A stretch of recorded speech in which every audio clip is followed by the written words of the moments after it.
if you smell what The Rock is cooking. Acknowledge me. You don't know what hard times are, Daddy. We are bad to the bone. Get it? Bad to the bone. Tell me when I'm telling lies. I'll fight anybody. Who do you want? Just let me fight him. Let me tell you something, Jim Ross. Mega power, yeah. We're coming for you. We are the best of the best. Woo! Wheeling dealing. Smart marks. And that's the bottom line, cause Stone Cold said so. Welcome to Talk 'em in the Building podcast, where we pontificate on the promo, where we overanalyze the promo, where we enjoy the promo and the art of pro wrestling. Welcome to another week. Thank you for spending the time with us. This is Adalid. I'm joined here by my compatriots, my compadres. To my right, I got Adrian. I got Greg. What's up, How we y'all? doing tonight? Good, man. Good. How are you? I'm doing well. I'm in a laughing mood. I'm in a joyous mood. It's a great year. It's a great month. And tonight we're going to be looking at some funny. So a lot of times people in the pro wrestling business say funny doesn't equal money, but let's be real. There's a lot of money to be made in comedy. And we'll be looking at the humor in promos. And I want to think back to your kind of memories here as we're going off the top and thinking about humor in your own perspective of promos. So thinking back to your earliest childhood memories or thinking back to maybe more recent, what's something that made you laugh? What's something that got you into the building from the comedy side? We focus so much on the criticizing promos and maybe looking at very serious promos and these hybrid promos when we get into the shoot eras. But what was that kind of more innocent promo that purely based on comedic timing got you into the building? And I'm happy to start with either of you if you don't mind me kind of sharing one off the top here. For me was kind of someone I wasn't expecting was Santino. Santino really got to me, and I wasn't a kid anymore, but it made me think, if I'm a kid watching this guy is brilliant. He's colorful. He has a gimmick. He developed a little mascot cobra down the line. But it's that piece where he, even within the comedic sense that he was doing, he always found a way to reinvent himself. Even when he did Santino Marella, right? That was a whole run. That was a whole thing where he was just his own. It was like a Mick Foley style reinvention in a way. But I love that piece he did with Kozlov in Europe, where they're making fun of Sheamus, and he's just totally making fun of very stereotypical things of Sheamus's character. But even Sheamus can't hold back the laughs, and he's just holding it back whether having tea, a conversation over tea. But what are your thoughts? Who's someone that you think is funny or maybe made you laugh recently? The guy that stands out to me, more so recently, has been R-Truth. This R-Truth Judgment Day faux storyline just is hilarious to me. It's just like R-Truth has been very funny the past couple years, but just the whole I'm in this group where everyone rejects me, but I'm so oblivious is comedy gold for me. I pop every time I watch it, and now I'm seeing more promos and segments and things focusing on it. You could kind of tell that at first it was more like a rib, like, we're just gonna have fun, but they kind of ran with it at this point. So as of recent, that's probably the funniest in wrestling that I've encountered for sure. What about you, Greg? So what's funny about this is for the audience, we don't talk about this stuff before. Like, we do that on purpose because I don't know what Adeli's going to come with. I don't know what Adrian's going to come with. And I did know what the theme was, right? And so as I was thinking about that today, both of the guys you just talked about came to me. But they didn't just come to me because of comedy, because they can do comedy.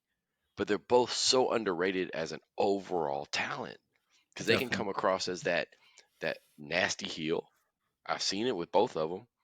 You go back to R-Truth and NWA, and even before that in Anarchy and these other places, dude, that dude was fire. And then a babyface, like just over the top, like man, just over and can work and can do all these other things, and then transition into comedy. Man, I mean, they're both do such a good job. I'm not gonna lie. For the longest, I did not know Santino that whole accent was a put on. I had no clue for the longest because Nice. I Nice. never heard it, and I never saw his OVW stuff. So Right. I one day he started talking. I'm like, oh, that was a word. He's But Canadian. yeah, right.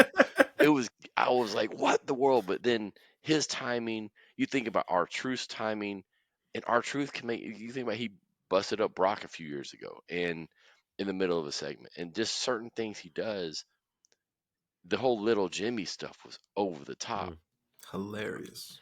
But trying to think of somebody different, and I was trying to think. You mentioned like as a kid, and I don't remember a lot of comedy as a kid except George the Animal Steel. mm, And Okay. and he was another one that was a nasty heel. That was just a monster, and then he kind of turned into a comedy mhm, act. When he fell in love with Miss Elizabeth and all that kind of stuff. mhm, But I didn't never. But you never get. You just kind of get that active comedy, right? You kind of get that big, goofy monster that's now like the goofy beast, if you will. And then I Right. was trying to think of others. Man, I can't think of a lot that were comedy on purpose. mhm, And I mhm, think back then, and of course I'm going back to when, like you said, when as a kid, what did I identify with? You have to kind of jump into when WWF started taking off in the late 80s or even early 90s, and that's when they started bringing in more of that entertainment comedy stuff, like a mhm, Doink the Clown has little Mm-hmm. comedic things, or I mean, there's just not a lot. You had Norman the Lunatic in WCW for a minute. He mhm. had some comedy spots, but they were always making fun of the goofiness, right? But they Mm-hmm. Right. didn't have that comedic timing. But another one I think that is really underrated, and he doesn't get his just due just because he's not mainstream, is Colt Cabana. Definitely. Yeah. Colt Definitely. Yeah. Cabana, Yep. dude, that whole with the mask, the I forgot what he Matt called it. Classic. That Oh my classic. Yeah. gosh, that kills me every time. And I think the other part about it I like is that in his matches with Matt Classic, he has comedy in it, but it's not Mhm. a comedic match.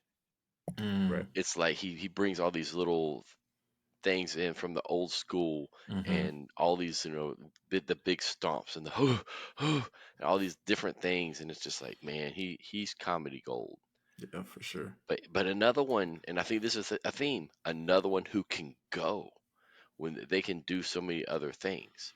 Like when he wants to wrestle, he can put on literally a Yeah. 5-star match, but he also understands the business is entertainment. Yeah. And I kind of started at the top of the show talking using one of his lines that he would, speak on and say like, funny doesn't equal money, which was something he heard, early in his career when he was trying to switch because, he had that run with the punk matches that they did, Hmm. that circuit that they Mm-hmm. ran.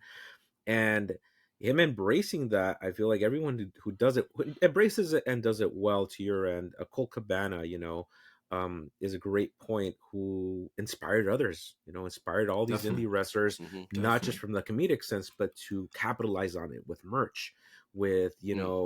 with social media, with the podcast that he had. And it's what we're doing Mm-hmm. now.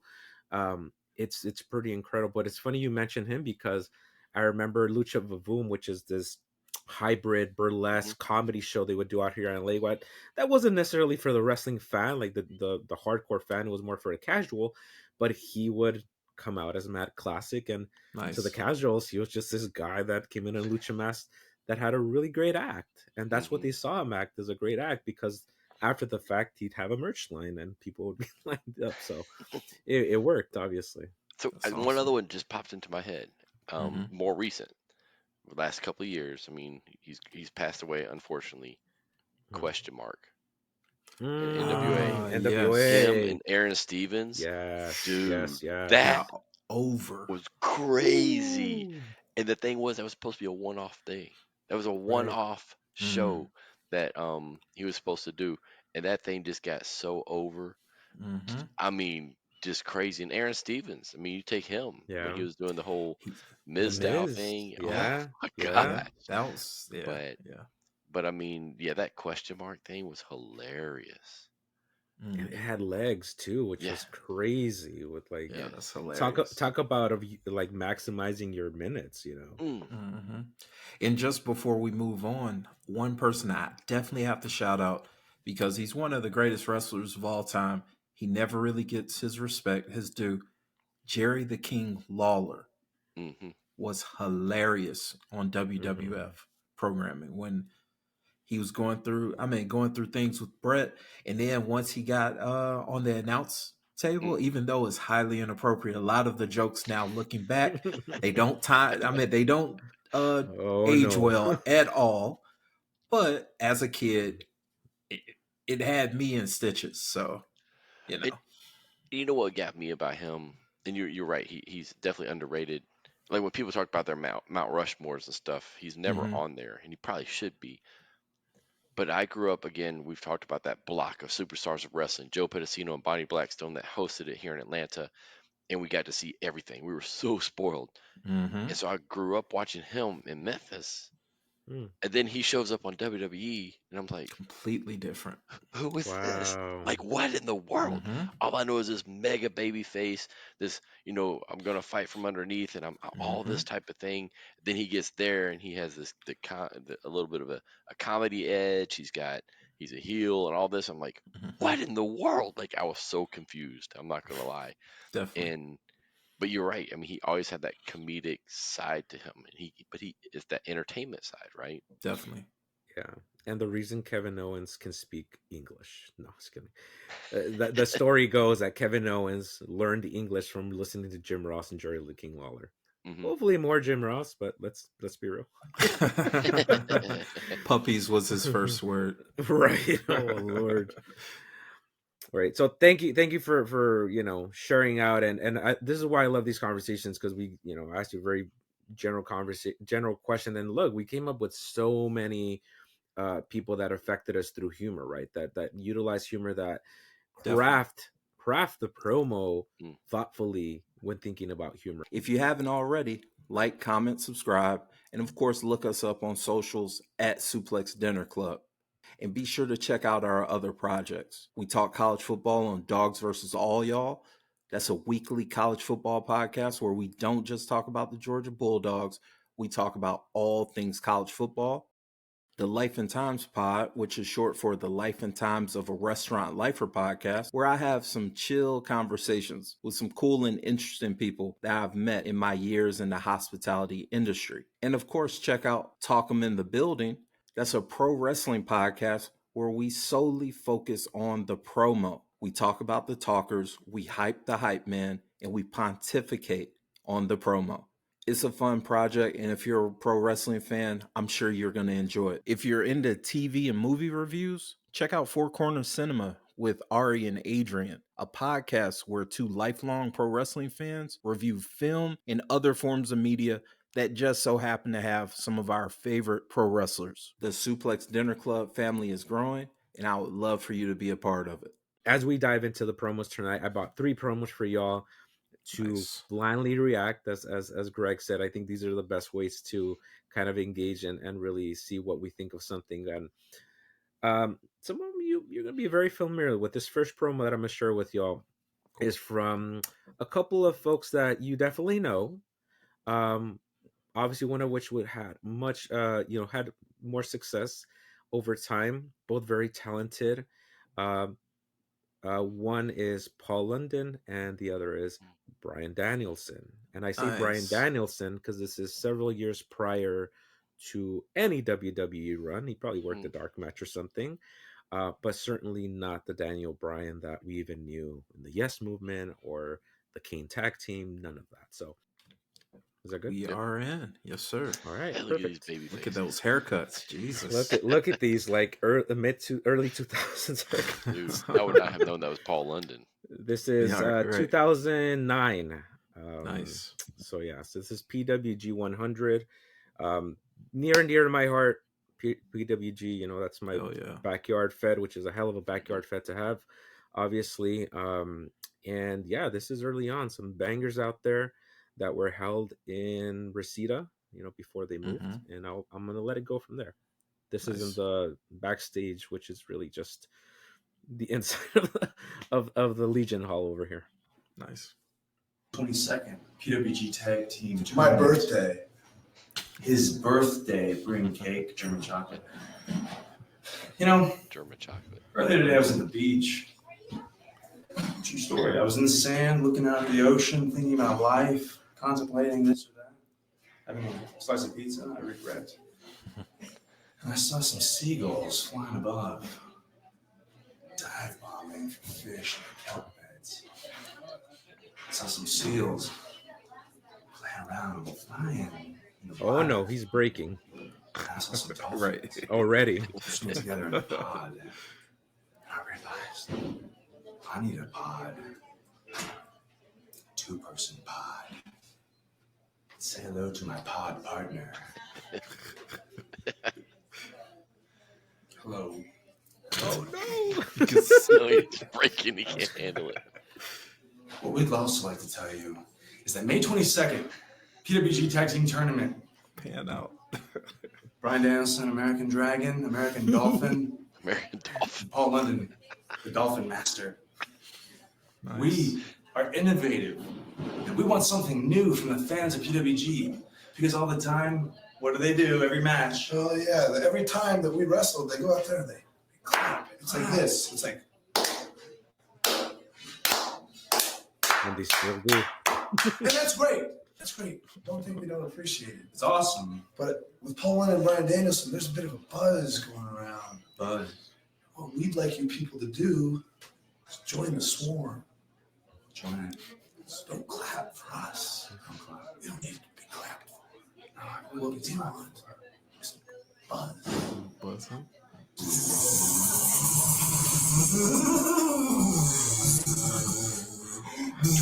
Bryan cannot keep it straight. Right. I know you can do it. I know you're capable of it. Let go of fear. Let go of insecurity and join the Kids, swarm. adults, everybody joins the swarm. We're going to sting the hell out of you, Joey Ryan. It's got Stop lost. You're going to get stung. Just by like the the swarm. dolphin would sting.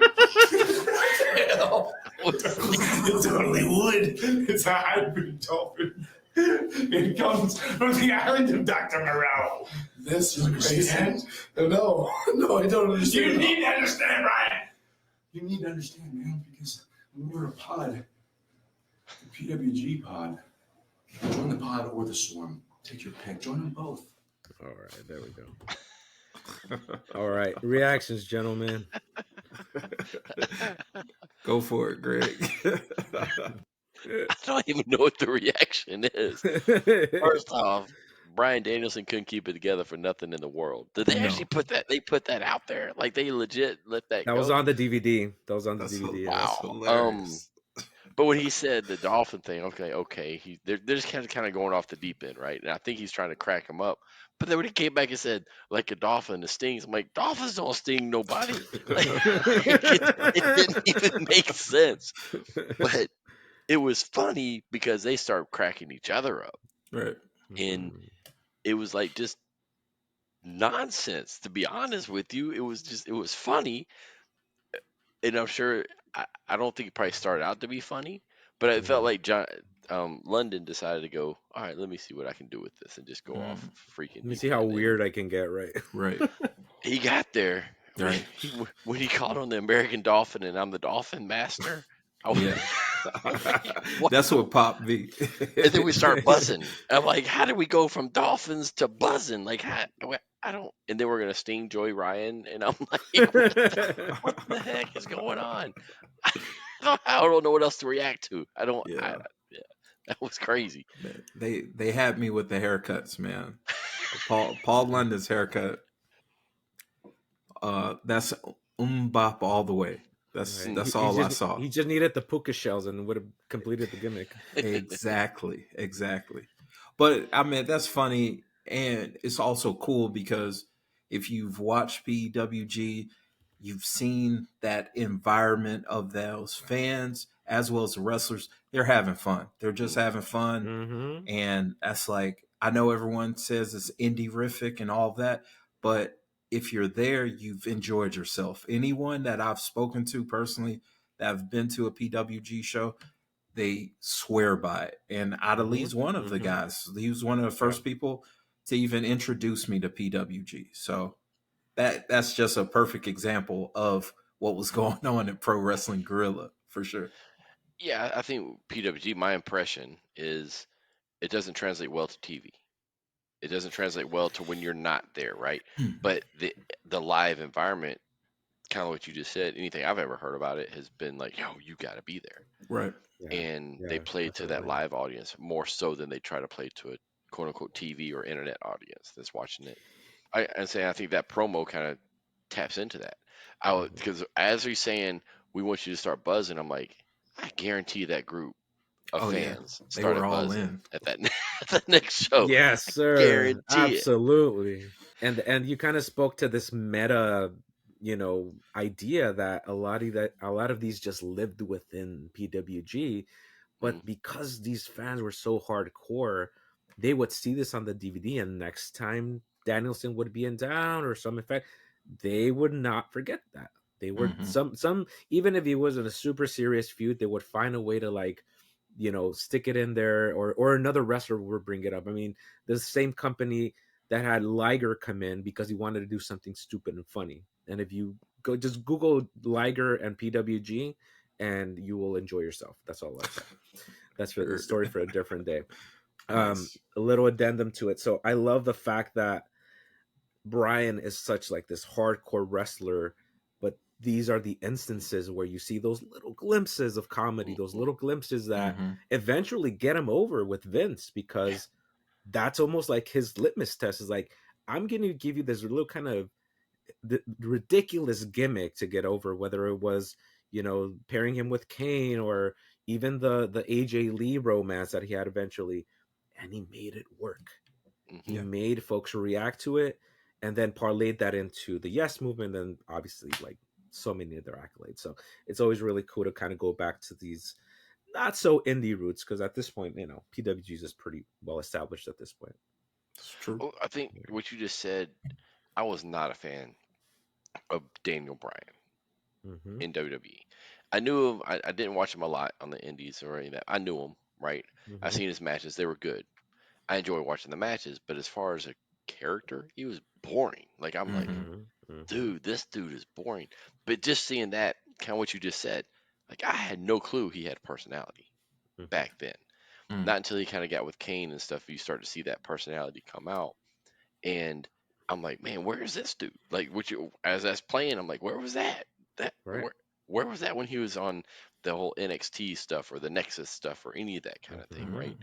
And it was there, and it kind of feels like it's one of those things, like it just took time for him to get confidence to bring that out. It's kind of like, as you just kind of tapped into, right? And he gets to the Kane thing. The Kane thing just kind of, I think, took him to the next level. And what was that? That was all comedy. Definitely. Yep. Yeah, absolutely. Yep. Those anger management segments were hilarious. Yeah. Those were great remotes. I love those so much. They felt like something that Conan and Bryan would have written or something. Definitely. But question about Daniel Bryan. I know, Greg, you mentioned that he was boring. You didn't really dig his first run with WWE, as most of us who didn't know him. Do y'all think that by any chance he was under any kind of pressure to make that kind of impact, so he took himself too seriously? Or do you think his character just didn't translate? Like, where was the disconnect?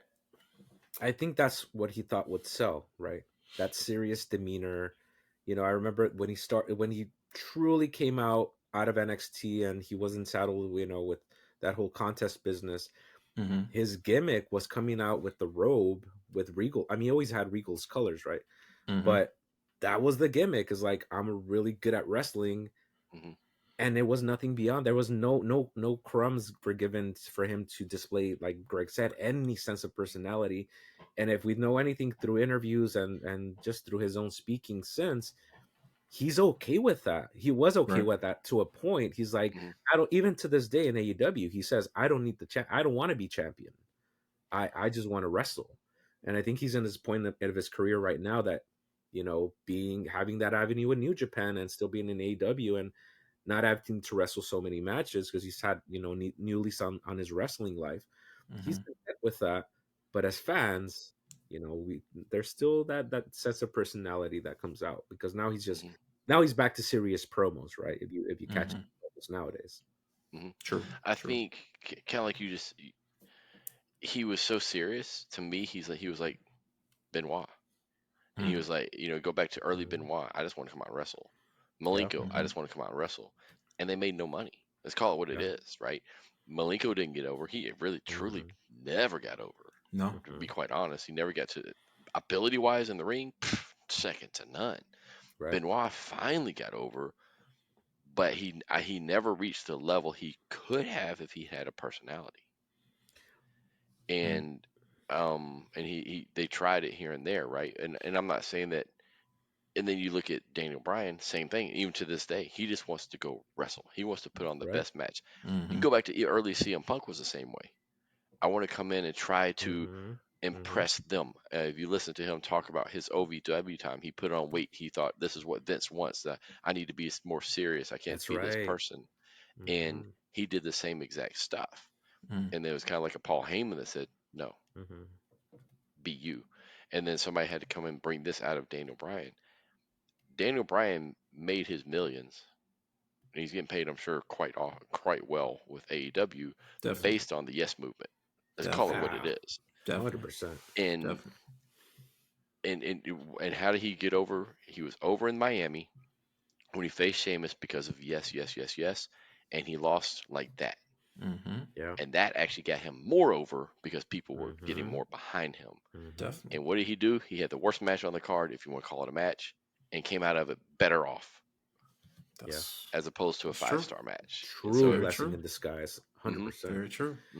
Imagine those guys if they joined WWE and they actually had the PC, a fleshed out PC, and you sign a Daniel Bryan, you sign a CM Punk. Yes, they cut their teeth in the indies. Yes, they learned things during their time at OVW, but that structured program of the Performance Center, come on, man. The one taste you get of that is a Kevin Owens and a Sami Zayn.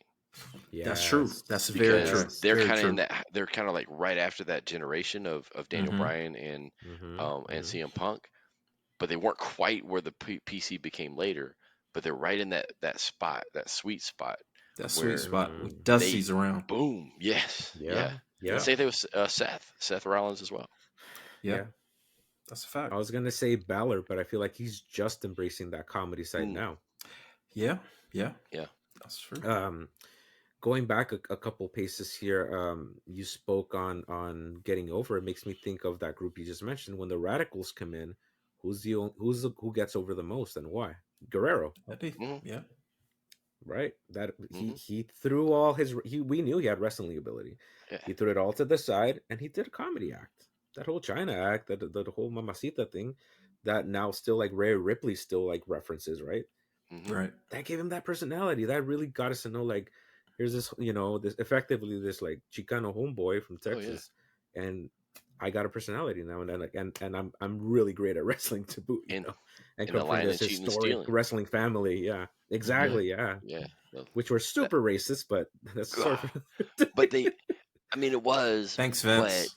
But it was, but at the same time, it wasn't from the standpoint of how him and Chavo pulled it off. Oh yeah, so for sure. The crux of it, it doesn't age well, but it kind of does. And what I mean is, like, I never looked at it that way. Especially even today, I go look at it. It's like, oh, this is a comedy. Two dudes who just ran with it, right? And I mean, just some of the innovative stuff he did. It's just. I mean, we got the Mexicals and we got them, and it was essentially a very similar gimmick. So, great. Well, as we think back and look back here at an old promo and the evolution of one Daniel Bryan, we were kind of thinking about, they actually put this on a DVD, and looking at this being a kind of a backstage segment. It was probably kind of a throwaway segment as a lead up, as a build to a match. I want to go back to some of the promos here in this next segment here. These promos that for me essentially created this and gave life to this next group of wrestlers. This was at a time where WWE.com wasn't quite what it is. It's not, it was more used as a throwaway piece. It was for headlines. Nowadays, everything lives on social media. It's very accessible. It's very instant. At the time, I think this group built their identity almost in secrecy, almost shrouded in secrecy. I think I know where we're going. I think I know, you guys know where I'm going. So I'm gonna let it go. But this video this promo will encapsulate a certain area of this group that gave them a personality and eventually turned them into true superstars. This is from 2015. This is a backstage interview. Guys, we are only days removed from Kofi's loss. What are you talking about? What? Mojo. You understand when you go toe-to-toe with the beast and you survive, that's a win. You want to talk about the past? We don't talk about the past. We talk about the now and the future. Now, we just beat the Lucha Dragons. Talk about that in the present, because it's a gift. A gift to PTP to see what they're going to go through at Battleground when we get back our tag team championships. Right. How dare you, Josephine? You're trying to fire us up. You're trying to make us angry. But we will not fall into your traps. You know why? Because we have the Straight power. preaching. Straight preaching. Right. Positivity. That's right. You know what we're going to do right now? We're going to show you what we like to do on a nightly basis. We're going to give you a little... I remember this. Put your hands off the microphone right now. Here it is. Follow this man. There it is. You can learn. You can watch and learn how it's done. So good. And a 1, and a 2, and a 3. New Day Rocks. New Day Rocks. New Day Rocks. Let me hear you. Say it. You smiling though. You smiling. That's right. The power of positivity. That's where it's in your body. It compels you. You're not ready for the clap. You're not ready. You're not ready for the clap. You're not ready. No. Look at you. POP. Hold it down. Yeah. Hold it down. Yeah. You're like a little big Yeah, girl. Yeah, girl. Look at you. You better work on that. You better get to work, little bird. I got bird. Bird is word. The bird is a word.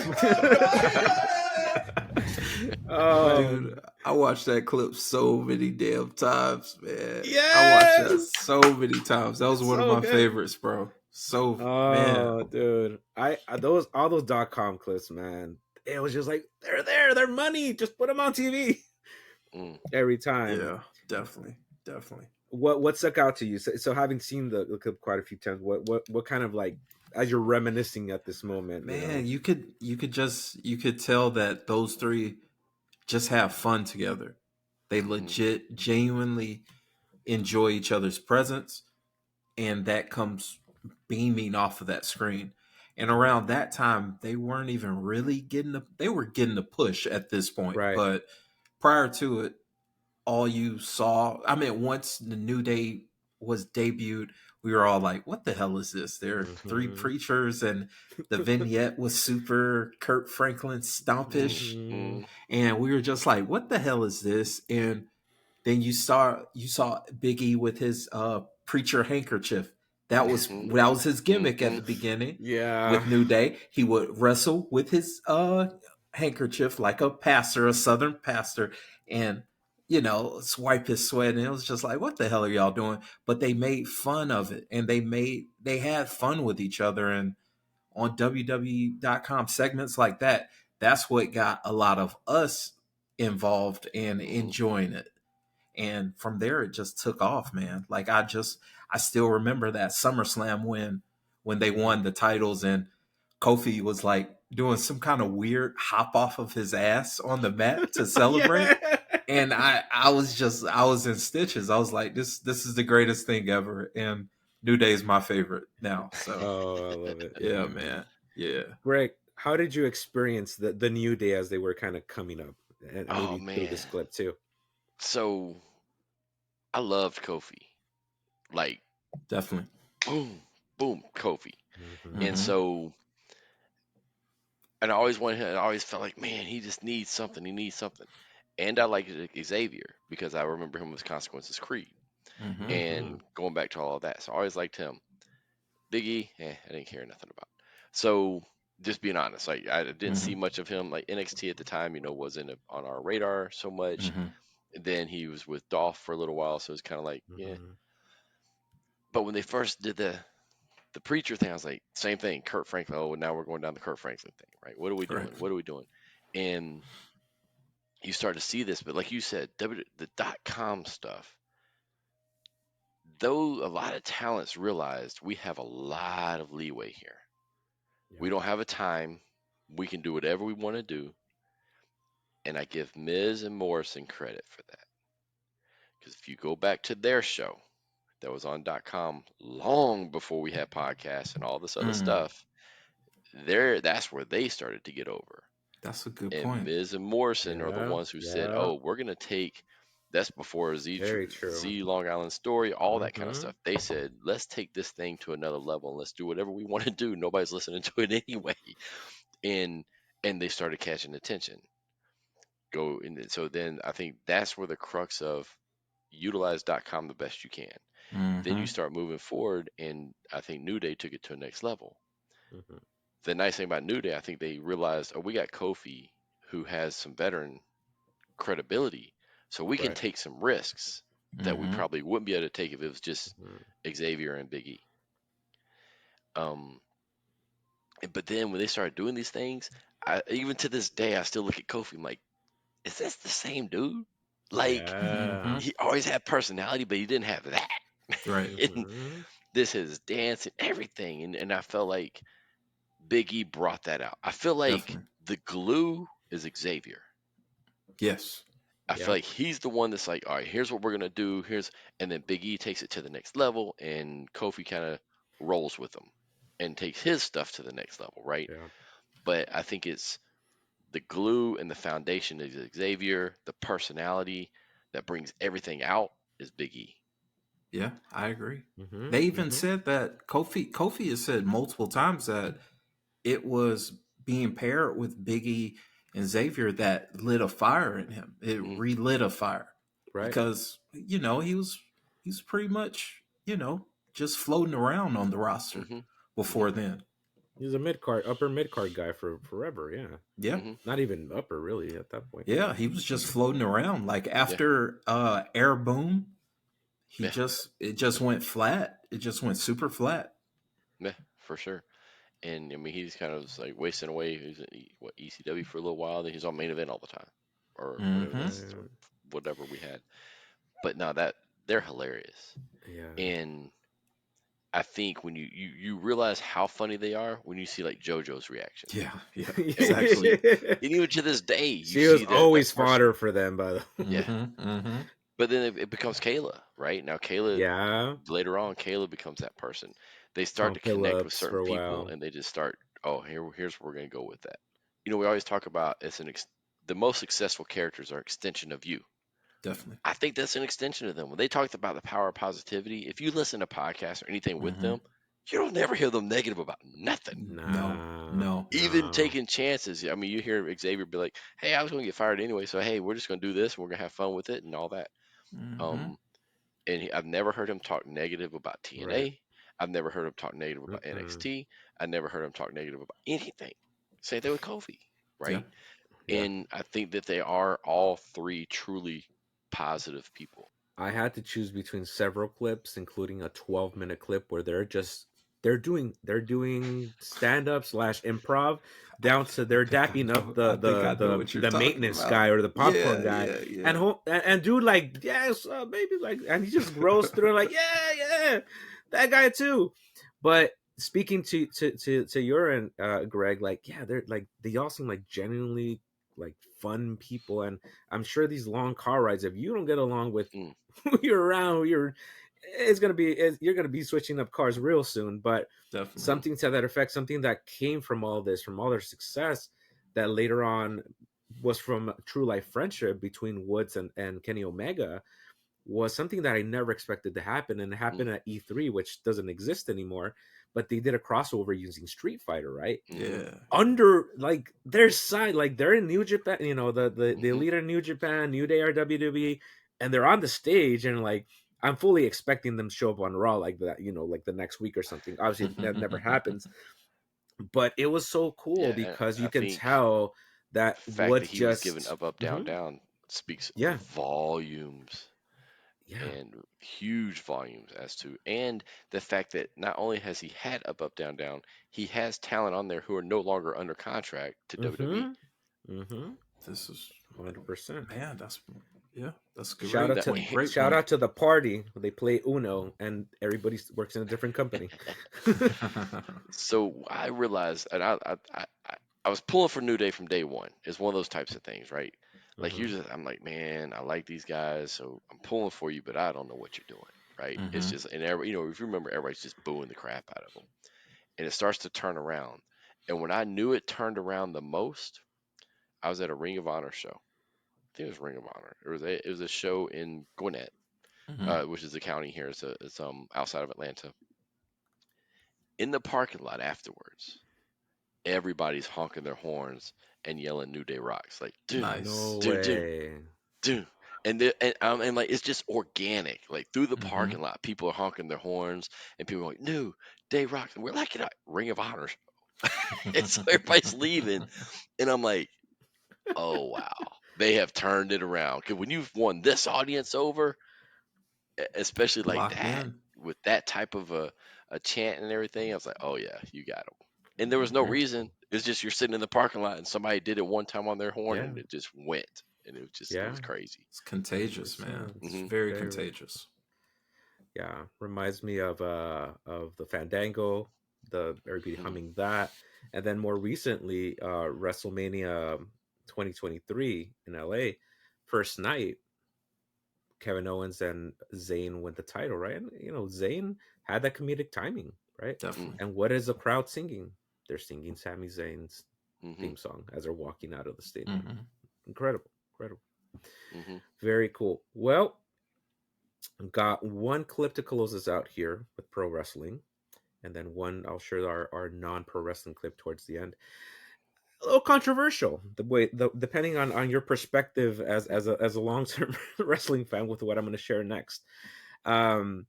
This is the genesis. Well, it's by this point, this gimmick is already well entrenched in the pro wrestling promo that this wrestler does. This is an interview. It is a taped interview that's shown. It probably is a live interview that's shown to the audience, using a very controversial word. I'm interested to see what we got. Me too. Is the podcast going to get canceled today? You all the bench presses, shoulder presses, lat pull downs, bar curls, tricep extensions, squats, deadlifts, bent over rows, sit-ups, crunches, leg lifts. He can do all that, but the one thing he'll never do is throw Stone Cold Steve Austin over the top rope. That just won't happen.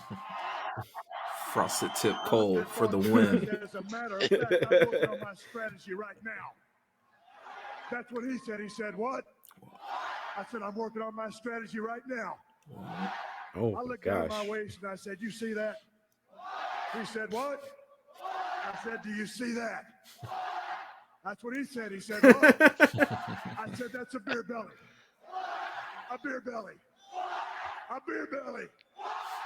By lowering my center of gravity, it makes it hard for a man to throw me over the top rope. That's Stone Cold Steve Austin's strategy. Cole can't handle it. Right. So I looked at that bartender and I said, I ain't gonna mess with your mechanical bull no more. You can let everybody back in because I'm gonna drink every single beer you got to work on this beer belly. He said, what? Beer belly. What? Beer belly. What? And while I'm working on this beer belly, when I drink all your beer, I'm going down to Whataburger. That caught me off guard. A Whataburger without cheese. a Whataburger with double cheese, a French fries, some more French fries. I fucking want fresh catch fish sandwiches. Another Whataburger with double cheese. And I'm gonna roll in that Royal Rumble. Stone Cold one ain't pissed living off right, son of a man. bitch, because Triple H, you said you kicked my ass once. You said you kicked my ass once. So you think you can do it again? That's what I said. I said what?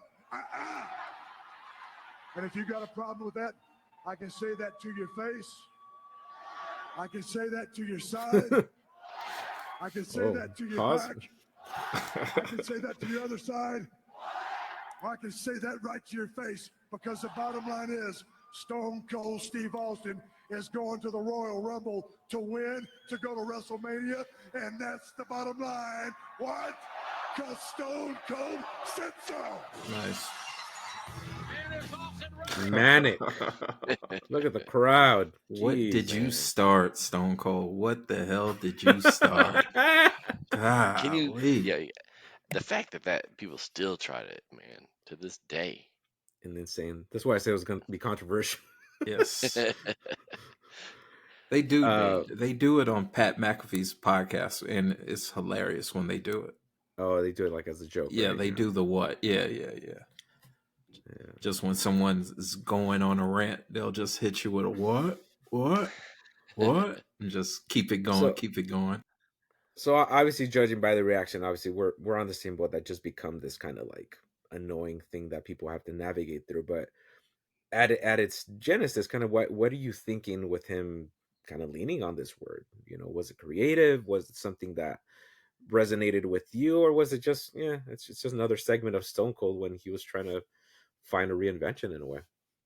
So I think one thing we see throughout this of what we've talked about is everything's been organic, and I think this was organic as well. Because Definitely. if you remember, there was Right. one time he was just kind of being comedic because he had to switch up himself, and he just started acting like he couldn't hear stuff. He's like, what, and it caught on. It was. I don't think it was anything that was. Oh, I've heard him say it. He didn't plan it. It wasn't something that he said, "Oh, we're gonna see if we can get this crowd to chant what." Because Which, remember, he like, according to him, is legitimate. I think he did have like some type of hearing loss or something. yeah, he Wow. says he can't hear nothing out of one of his ears. That's why he called. If I've heard him say, I need to call my matches because I can't hear nothing." Holy so shit. so he would be like, "What?" And so that's why he would lean into it, right? But when they started going with it, he changed his entire promo style, where he would pause, he would pause, he would pause, and then you can see in this one he's encouraging it. I said Yes. what, and they would what, and so he knew what he was doing, right? But that's what the greats do, right? Is New Day. I don't remember New Day coming back out and saying New Day rocks in the beginning. I remember them clapping, and then people started chanting New Day sucks, and so they tried to change it around, and it organically became okay. New Day rocks. Right. It's the same type of thing here. It was, oh, now that you're doing it, I'm gonna feed into it, and I'm gonna milk this. So that's how I always felt it. I never had an issue with it with him at the time. Now today, 20 years later, I do. Yeah. Because I'm like, it's still going.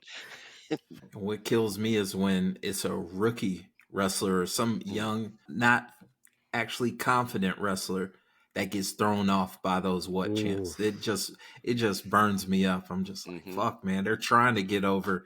They're trying to do their job, but you guys are just taking the piss out of them with the what. Not to bring up that Guevara promo, but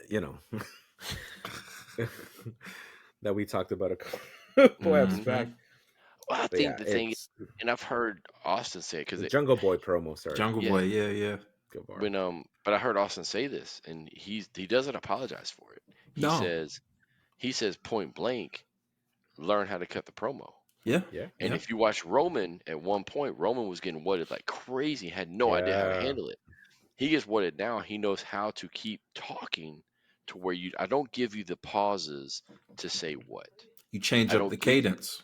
Change up the cadence and change up what I'm saying, and I don't give you that pause. I give you a quick pause and I keep moving, and so then it shuts them down. But the moment you have to think and you say, you give that pause, oh, you're just opening up that door for them to hit you.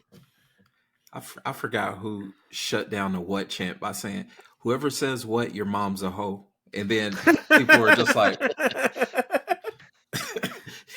it didn't last long, but they did get down, and I did laugh. I don't know if that was at an indie show. I don't know. I just remember that being the case, and it was hilarious. Some wrestlers going to use that in a promo. They're going to listen to this and be like, "Oh, that's a good line."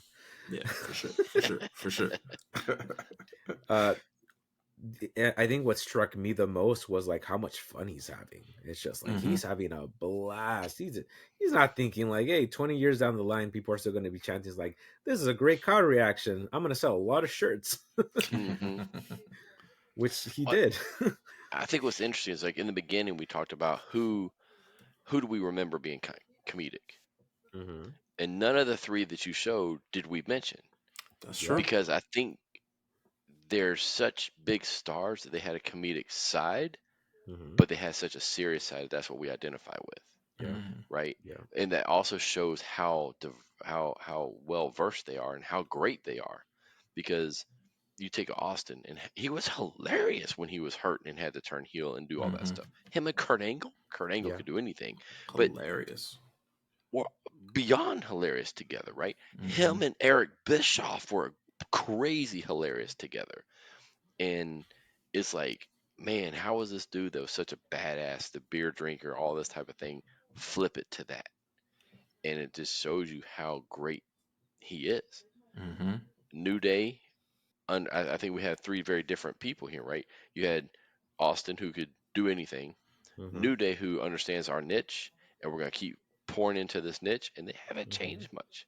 And they've stayed over the whole time. They switch up a little things here and there. They get a little bit more serious, get a little bit back. They play it well, but they don't try to play like, oh, we're badasses now, right? They're not trying to be that.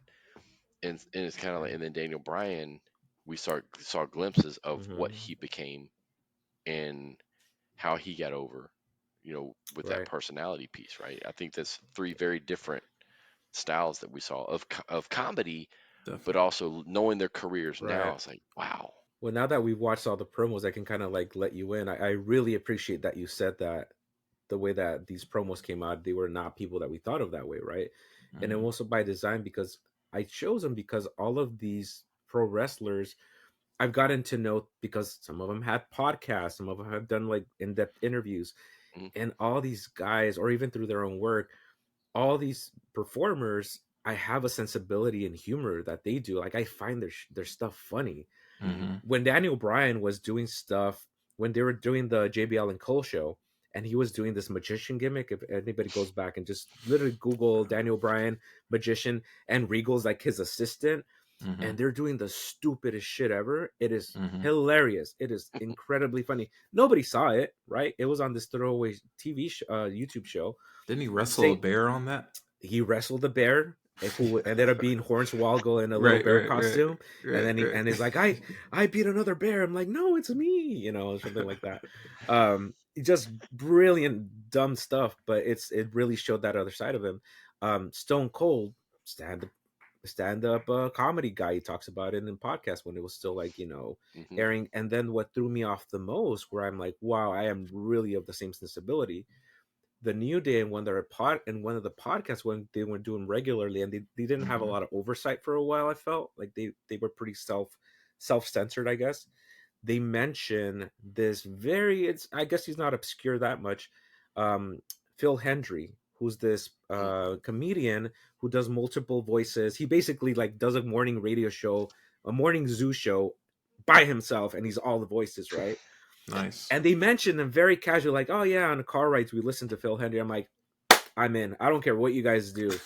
It's gonna be hilarious, because if he's your influence, I'm in. Absolutely. Nice. So it's really cool, kind of like to pick at their inspirations and what kind of makes them tick comedically, because there's something to it, that translates to the pro wrestling promo.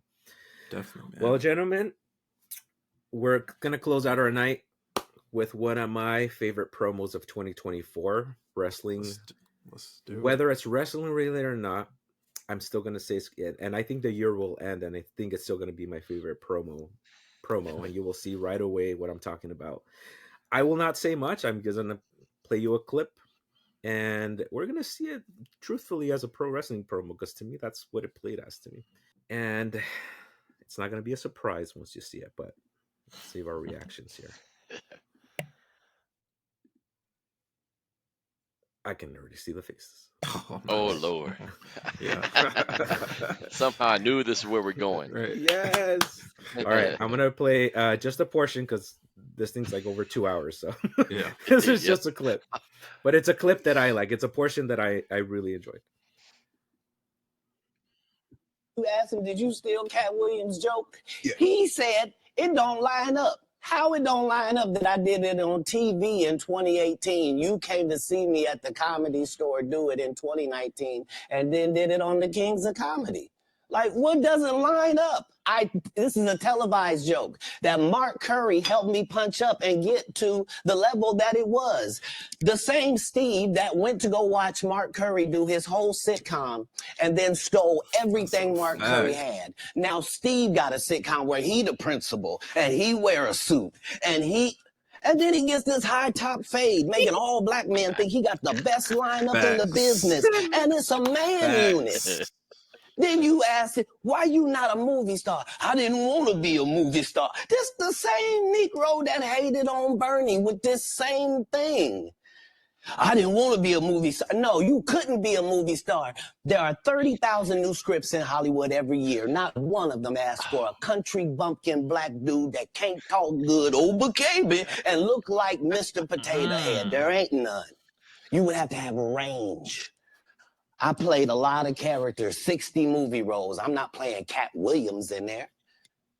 I don't know, Kat. We might not let you drink anymore the way you do. I mean, we ain't even got. I'm not fueled by alcohol. I've had a sip, less than you.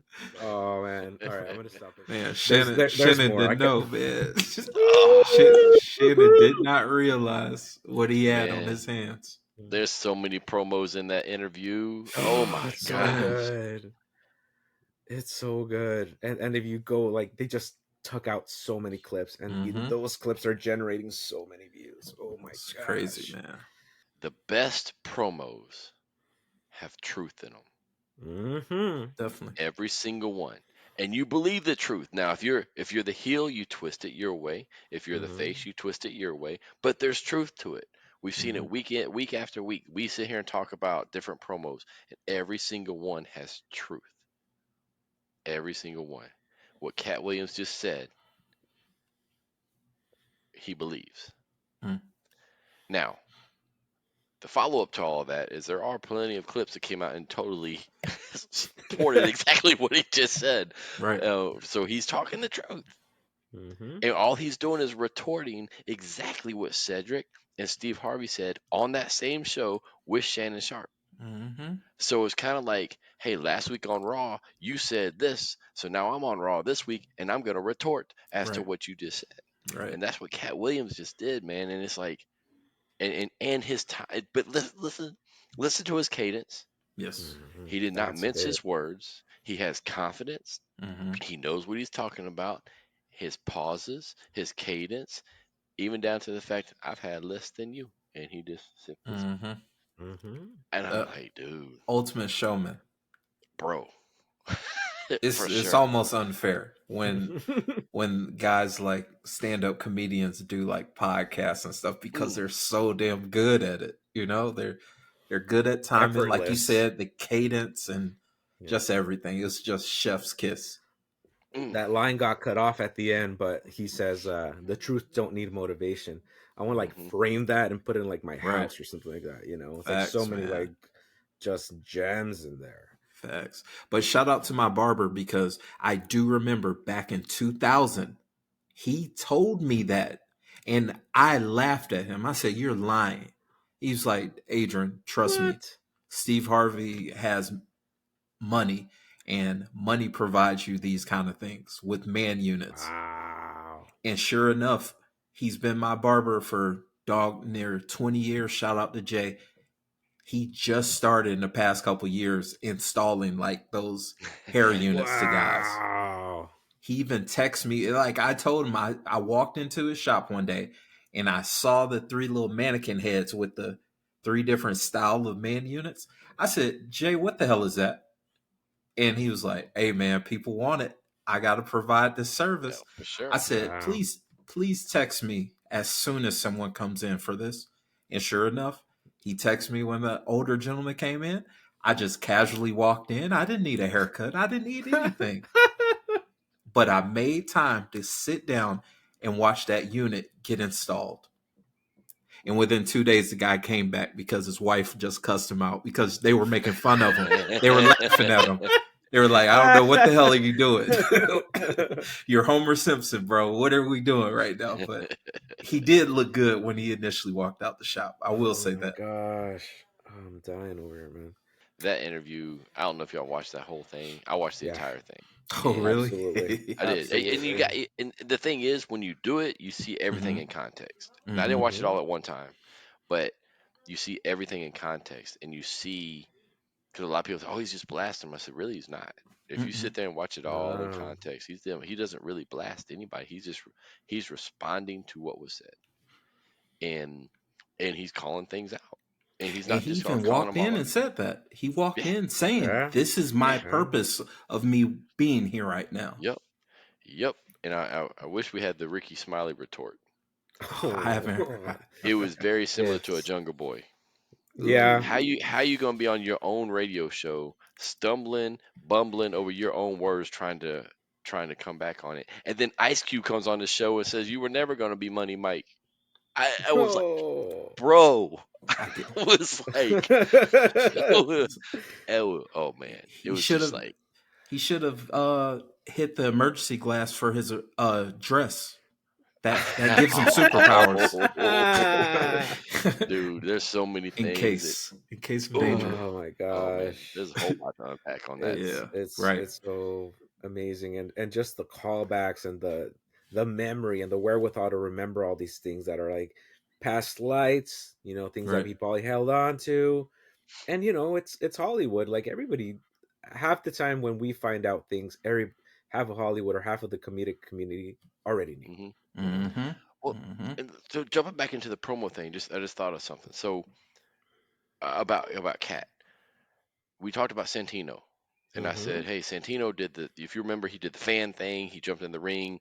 He's a serious character, then becomes very serious, and becomes a Right. heel that's like a badass serious, and then becomes comedy. But Yeah. then you see him. I saw him talk on like a podcast, Chris Van Vliet, and he's kind of promo. But I'm like, man, this is the real dude. Mm-hmm. Like Mm-hmm. I've Yeah. seen these characters. I didn't know he was gonna be like this. Man, he's so Mm-hmm. well spoken and he's smart, and I didn't know he had this mixed martial arts background, all this stuff. Right. You just talked about Austin. We've seen Austin be stunning Steve. We saw Mm-hmm. him in ECW become. He showed comedy there. Then we see Yeah. him become the real serious ringmaster. Then we see him transition into Stone Cold. Then we see him become comedic Stone Cold. All these characters, and then you see him on his podcast. And you're like, dang, this dude's smart. He's Mm-hmm. intelligent. It's the same thing we just saw with Katt Williams. Yeah. We've seen Money Mike. We've seen all these other movies. We've seen these little clips and all these different things. And you think, and you see him on his stand up. You're like, okay, this dude's funny. Yeah. Mm-hmm. A little crazy, but funny. Right. Then you watch him here, and I'm like, this dude's intelligent. Mm-hmm. This dude can speak. He's very clear. You don't have to have. Sometimes with Shannon Sharp, you got to have some subtitles. But this dude, you don't. And it's just like, okay, he's just so clear with how he articulates his words and what he talked about and how smart he is, humble in a lot of areas. Because Shannon Sharp, hey, some comedians said that when they're playing your show, these girls show up with money. He said, huh? Like he Yeah. acknowledged it. He did Mm-hmm. not say, yeah, I give him money. I saw something else where he gave Boozy money, and Mm-hmm. right after he got out of jail, certain things like that, he didn't boast. Like Right. if you take stuff out of context, he did, but really at the end of the whole thing, he's like very humble in certain areas, calls people out, and it's like, man, that's the art of wrestling. That's the art of entertainment. I can be this character. I can be the badass. I can be the comedian. I can be the chicken shit heel. I can be these other things, but I can also be intelligent, well spoken, and understand this business to a different level. Mm-hmm. To me, everything is pro wrestling through that lens. Definitely. Because Hmm. you look at so many performers, to your point, to your end, politicians, everything, they're putting on an act. right? For sure. I mean, not to like completely deviate this, but more recently, like Paris Hilton, right? That whole ditzy, I'm a dumb blonde. It was an act. Mm-hmm. She came from a well-to-do family. She had an education, like, but it paid more money for reality TV to be this character, right? When they show her off camera, she speaks perfectly well. Mm-hmm. It's not this character. So like to capitalize on that it's pretty amazing once you deconstruct it. The greats have range and intelligence. Those are two undefeated variables when it comes to the greats. Well, gentlemen, that was a really fun show. That was fun. I love the angle that we took, and thanks for giving us a lot of insight in terms of like how comedy really and to me like the sensibility, because it's really a sensibility, comes into play with the pro wrestling promo and beyond. So for those of you listening to the first time, thank you for taking the time and joining us through. Join us again. This is a fluid show. Talk 'em in the building needs your feedback. So if you have any comments, any show ideas, drop them in the comments. Put them, send us an email, put them in the YouTube comments. If you're listening to this on Spotify, whatever you need to do to get your word across, we're always open to your feedback. Definitely. Other than that, thank you all. All right, and stay funny, everybody, because funny is money. Y'all have a wonderful week, man. Take care of each other. Peace.